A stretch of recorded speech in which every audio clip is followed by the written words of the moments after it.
Шашы мен сақалы ағарып, бетін ажым басқан ұстазым доктор Пападростан өмірдің мәні не деп сұрадым. Ол кісі гректің мәдениеттанушысы әрі тарихшы профессоры болатын. Жолдастарым үйреншікті әдеттеріне салып, айғайлап, күліп, сыныптан шығуға ыңғайлана бастады. Сол кезде Пападрос қолын жоғары көтеріп, сыныптағы шуды лезде басып тастады.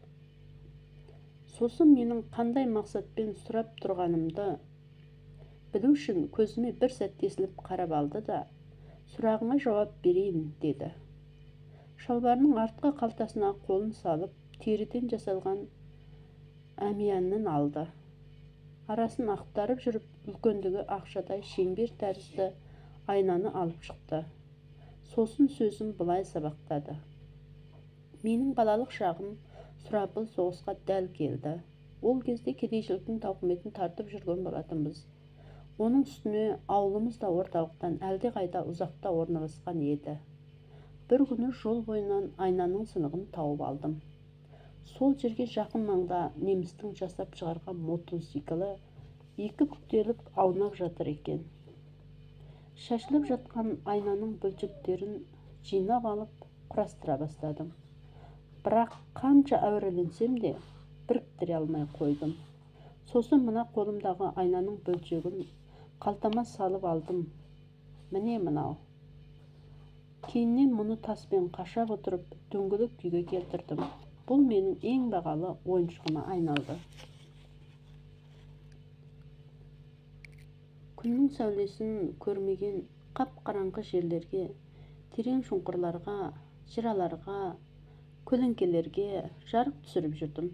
Сәулені шағылыстыру маған қатты әсер берді.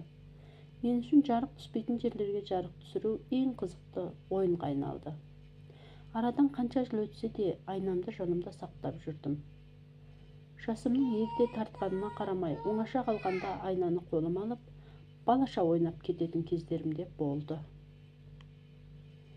Ақыл тоқтатып, жастықтың қызығынан қала бастаған кезімде мына нәрсені түсіне бастадым. Бұл мен үшін баланың ойыншығы ғана емес, өмірімдегі қолымнан келетін істерімнің нағыз символына айналғандай еді. Жарықтың яки қайнар көздің мен емес екенімді аңғара бастадым. Дегенмен жарық, шындық, түсінік пен білім сол жерде болатын. Егер мен сол жарықты шағылыстырсам, көптеген сәуле түспейтін қараңғы жерлер жарқыраған жарыққа айналады. Мен де пішінім мен көлемімнің қандай екені белгісіз бір айнаның сынығымын.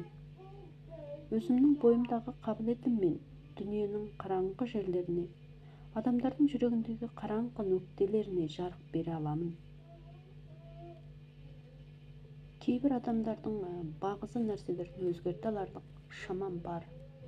Бәлкім өзге адамдарда дәл осы сияқты ойлап, айналасына жарық шашатын болар. Міне бұл менің өмірлік ұстанымым. Бұл менің өмірімнің мәнісі.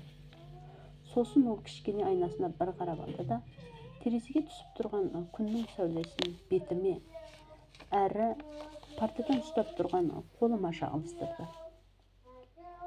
Сол жылдың жазында гректің мәдениеті мен тарихы жайлы үйренгендерімнің көбі есімнен шығып кетті. Бірақ сол күнгі айнаның сынығы есімнен шыға қойған жоқ. Ғибрат нама. Қолыңнан келетін барлық жақсылықты әрқашан әр жерде мүмкіндігіңнің барынша ретін тауып істеуге тырыс.